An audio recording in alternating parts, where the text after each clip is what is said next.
April 22ನೇ ತಾರೀಕಿಗೆ ಜಮ್ಮು ಕಾಶ್ಮೀರದ ಪಹಲ್ಗಾಮ್ನಲ್ಲಿ ನಡೆದಂತ ಘಟನೆಗೆ ಭಾರತ ಪ್ರತ್ಯುತ್ತರವನ್ನ ಕೊಡ್ತಾ ಇದೆ.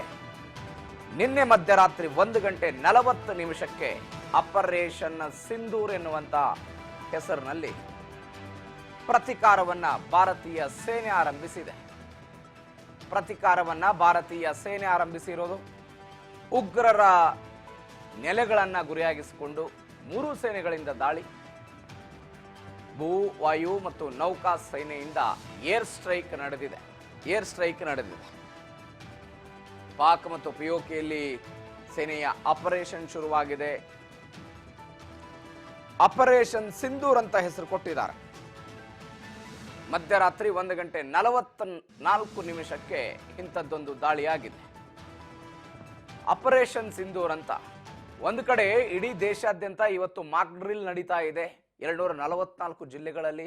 ಈ ಮಾಕ್ ಡ್ರಿಲ್ನ ಹೊತ್ತಿನ ಈ ಹಿಂದಿನ ದಿನವೇ ಅಂದರೆ ಮಧ್ಯರಾತ್ರಿ 1:40 ಆಪರೇಷನ್ ಸಿಂಧೂರ್ ಎನ್ನುವಂತ ಹೆಸರಿನಲ್ಲಿ ಭಾರತ ಪಾಕಿಸ್ತಾನದ ಮೇಲೆ ದಾಳಿ ಮಾಡ್ತಾ ಇದೆ. ಅನೇಕ ಉಗ್ರರು ಹತರಾಗಿದ್ದಾರೆ, ನಾಗರಿಕರು ಮೃತಪಟ್ಟಿದ್ದಾರೆ, ಅನೇಕ ಜನ ಗಾಯಾಳುಗಳಾಗಿದ್ದಾರೆ. ಪಾಕ್ನ ವಿರುದ್ಧ ಭಾರತ ಪ್ರತಿಕಾರಕ್ಕೆ ಮುಂದಾಗಿರೋದು. ಭಾರತೀಯ ಸೇನೆಯಿಂದ ಏರ್ ಸ್ಟ್ರೈಕ್ ಆಗಿದೆ. ಪಾಕಿಸ್ತಾನದ ಮೇಲೆ ಭಾರತದ ದಾಳಿ ಇದು. 9 ನೆಲೆಗಳನ್ನು ಗುರಿಯಾಗಿಸಿಕೊಂಡ್ರು. ನಡುರಾತ್ರಿಯೇ ಸಂಹಾರಕ್ಕಿಳಿತು ಭಾರತ. ನಡುರಾತ್ರಿಯೇ 9 ನೆಲೆಗಳ ಮೇಲೆ ಭಾರತ ಭೀಕರವಾಗಿ ದಾಳಿ ಮಾಡಿದೆ. ಮುರಿದ್ಕೆ, ಮುಜಾಫರ್ಬಾದ್, ಬಹಾವಲ್ಲಾಪುರ್, ಕೊಟ್ಲಿ, ಚಾಕಮ್ರು, ಗುಲ್ಪುರ್, ಬಿಂಬರ್ ಮೇಲೆ, ಈ ಪ್ರದೇಶಗಳ ಮೇಲೆ ಭಾರತೀಯ ಸೇನೆ ದಾಳಿ ಮಾಡಿದೆ. ಆಪರೇಷನ್ ಸಿಂಧೂರ್ ಅಂತ ನಮ್ಮವರು ಹೆಸರು ಕೊಟ್ಟಿದ್ದಾರೆ. ಆಪರೇಷನ್ ಸಿಂಧೂರ್ ಅಂತ ಪ್ರತಿಕಾರ ಬೇಕು ಅಂತ ಒಂದು ಕಡೆ ಇಷ್ಟು ದಿನಗಳ ಕಾಲ ಪಾಕಿಸ್ತಾನವನ್ನ ರಾಜತಾಂತ್ರಿಕ ವ್ಯವಸ್ಥೆಯ ಮುಖಾಂತರ ಕಟ್ಟಿ ಹಾಕುವ ಪ್ರಯತ್ನ ಆಗಿತ್ತು. 9 ನೆಲೆಗಳನ್ನ ಗುರಿಯಾಗಿಸಿಕೊಂಡು ಭಾರತ ಇವತ್ತು ಪ್ರತಿಕಾರಕ್ಕೆ ಮುಂದಾಗಿದೆ. 9 ಪ್ರದೇಶಗಳು.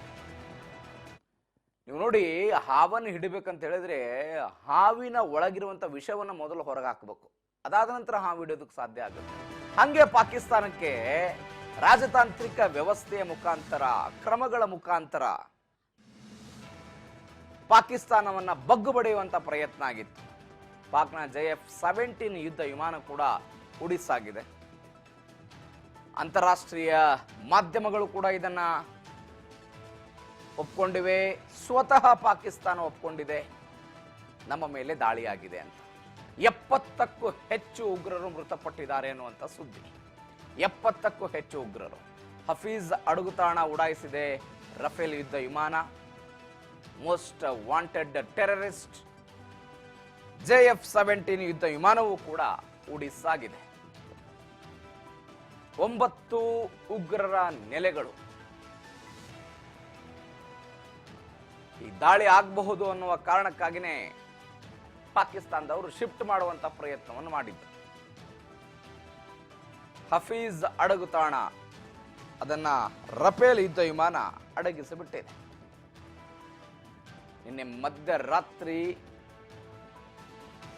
1:44 ಆದಂತಹ ದಾಳಿ ಇದು.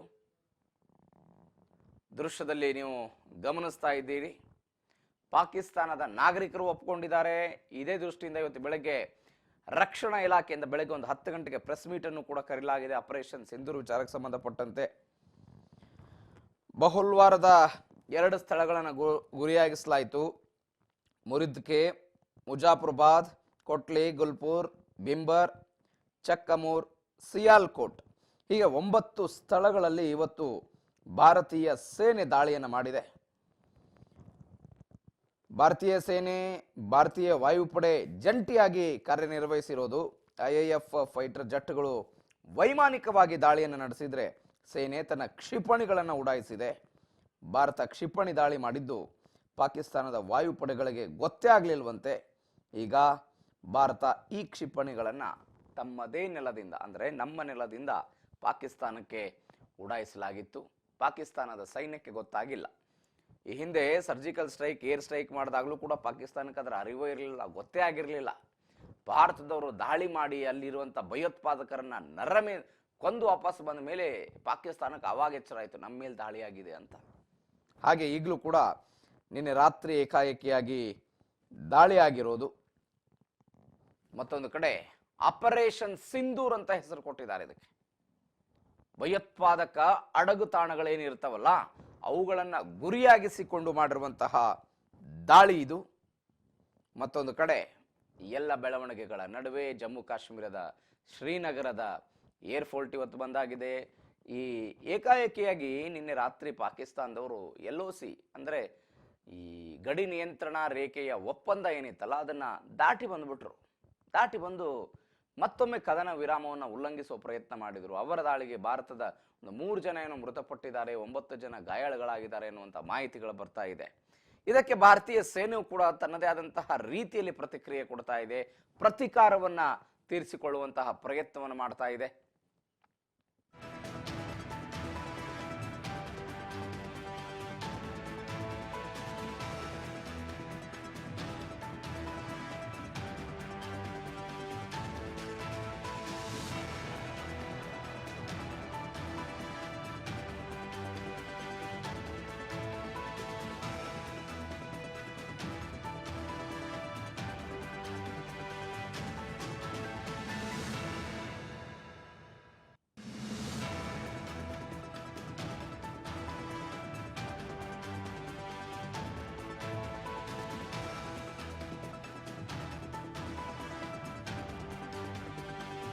ಭಾರತೀಯ ಸೇನೆ ಮತ್ತು ಭಾರತೀಯ ವಾಯುಪಡೆ ಜಂಟಿಯಾಗಿ ಮಾಡಿರುವಂತಹ ದಾಳಿ ಇದು.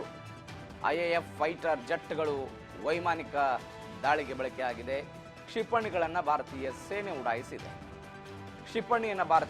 ಉಡಾಯಿಸಿದೆ. ಒಟ್ಟು 9 ಭಯೋತ್ಪಾದಕ ನೆಲೆಗಳು ಅಂತ ಏನು ಹೇಳ್ತಾ ಇದ್ದೇವಲ್ವಾ, ಅದರಲ್ಲಿ ಕಾಶ್ಮೀರದಲ್ಲಿರುವ 5 ಭಯೋತ್ಪಾದಕ ಶಿಬಿರಗಳು ಪ್ಲಸ್ ಪಾಕಿಸ್ತಾನದ 4, ಈ 9 ಈ ನೆಲೆಗಳನ್ನ ನೆಲಸಮ ಮಾಡುವಲ್ಲಿ ಭಾರತೀಯ ಸೇನೆ ಸದ್ಯಕ್ಕೆ ಯಶಸ್ವಿಯಾಗಿದೆ. 26 ಜನರನ್ನ ಕೊಂದಿದ್ದಕ್ಕೆ ಈ ಪ್ರತೀಕಾರದ ಕಾರ್ಯ ಭಾರತದಿಂದ ಆಗ್ತಾ ಇದೆ. ಅಕ್ಷರಶಃ ಪಾಕಿಸ್ತಾನ ನಲುಗು ಹೋಗ್ತಾ ಇದೆ, ಪತ್ರಗೊಡ್ತಾ ಇದೆ. ಈ ದಾಳಿ ಆಗಿರೋದ್ರ ಬಗ್ಗೆ ಸ್ವತಃ ಪಾಕಿಸ್ತಾನವೇ ಖಚಿತಪಡಿಸಿದೆ. ಮತ್ತೊಂದು ಕಡೆ ಈ ಎಲ್ಲ ಬೆಳವಣಿಗೆಗಳ ನಡುವೆ ಉತ್ತರ ಭಾರತದ ಕೆಲ